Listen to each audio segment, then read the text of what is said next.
The safest country, that would be Malaysia. So I will just cover a little bit about the previous episode, Cambodia. So after I arrived at Siem Reap, I was couch surfing. My host opened a hostel, so I stayed in the hostel, and then I went to sightseeing with a Malaysian Chinese to see Angkor Wat. I still remember on the day I needed to continue hitchhiked. I walked like 6 kilometers from Siem Reap to Angkor Wat area. After that, I was exhausted, so I just hitchhiked. I hitchhiked a car. There are like 3 local women, and the driver is mine. Since the road condition is not that good, and I was very tired, so I fell asleep. And then when I waked up, and then we were still on the way. So the driver just asked me why I'm going to the border town. I said I need to hitchhike to Thailand. And then he told me, actually the border closed. Well, I was shocked because before I start this journey, I just freshly checked out the information about the border. It's not closed. So I decided to find out by myself since I'm already like almost more than halfway. So after the first car, and then I get off, and then had some lunch, and then continued to hitchhike. So another car was a gentleman. I just showed the local Cambodian language sentence to him, and emphasized that I'm a hitchhiker. He said, no, it's all fine. So while he get off and to get out something from the bag, I just took a photo about his car plate, sending to my friend in San Fran just for record in case. So luckily he delivered me to Bobby, which is the border. So I walked to pass the border. And for Thailand, you may refer for my very first podcast. So from Thailand, I hitchhiked to Malaysia, my very first time in Malaysia, from Shadow border. So after I crossed the border, I asked the officer if they can get me a car for hitchhiking. They just asked me to try by myself. So I just hitchhiked, and there's one car stopped. It's an Indian. I just directly say no, thank you. Now I continued. It's a Malaysian Malay, and he was going to Alor, so he took me. And noticed that I'm going to Penang that day, and he told me he got a colleague, which is a Malaysian Chinese. It's going to Penang on that day. So he drove me to his grandma's place to wait his colleagues. But unfortunately, his colleagues didn't show up for some reason. So the driver and his cousin just bring me to the bus station, bought me a ticket, and give me 20 Malaysian currency to help me out. So I just took the bus, and after that taking the ferry to Penang. When I arrived, it's getting dark and I have no idea where to stay, but finally I found a hostel. It's a Chinese owned, and then I stayed in the hostel with the money where I get sponsored in Cambodia by the beautiful people. And then it's very funny, during my time in Penang, I have got my luggage like tent and some skincare and then some other stuff. I don't want them anymore. I tried to give it to the host owner, but they advised me to go to the second-hand market in Penang and try to sell then.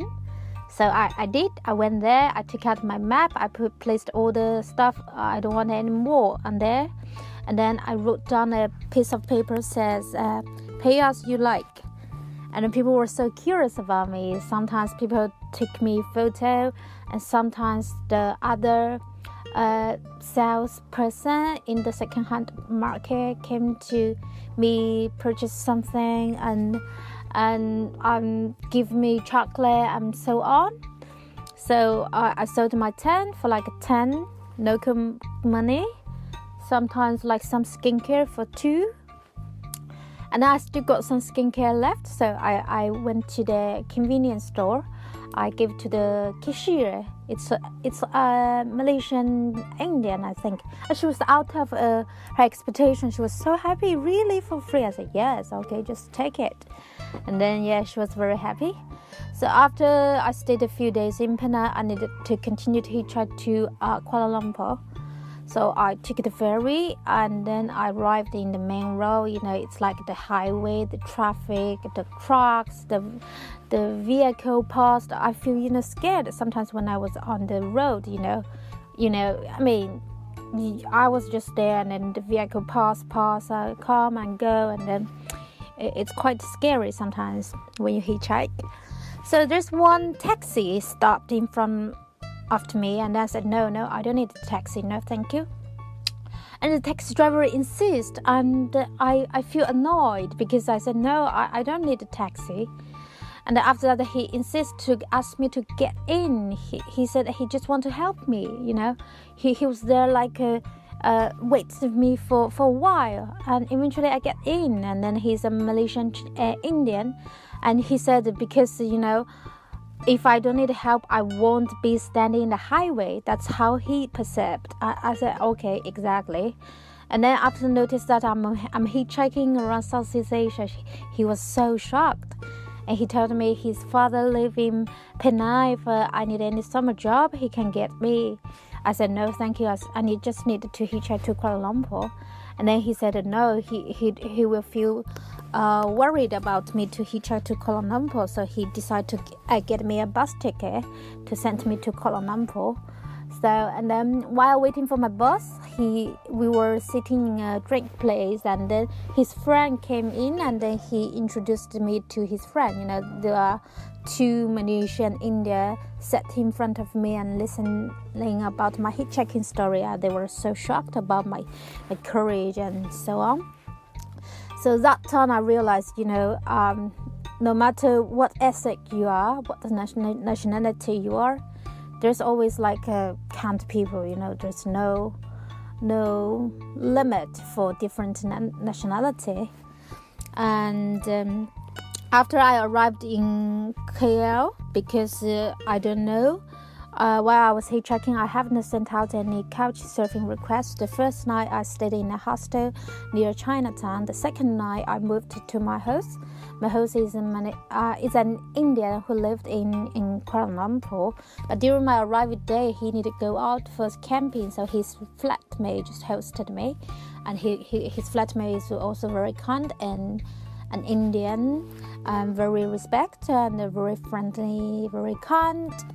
Yeah, I still remember I was joking. I said, when I see the Muslim women, their dress code, I was just joking. Wow, look at them.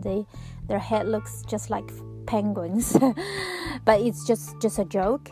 And after that, from Kuala Lumpur, I didn't continue hitchhike to Singapore because I was being advised it's kind of danger in Kuala Lumpur for hitchhiking. So, and it's almost the end of my trip. I don't want anything bad happen. So I just took a bus to Singapore. So I finally made this my very first hitchhiking trip successfully. And I'm no more scared about hitchhiking alone. So that's why after that I hitchhiked in Europe, in South America, in Africa, in Caribbean by myself, And after that I went to Malaysia again with my family. It was a family trip.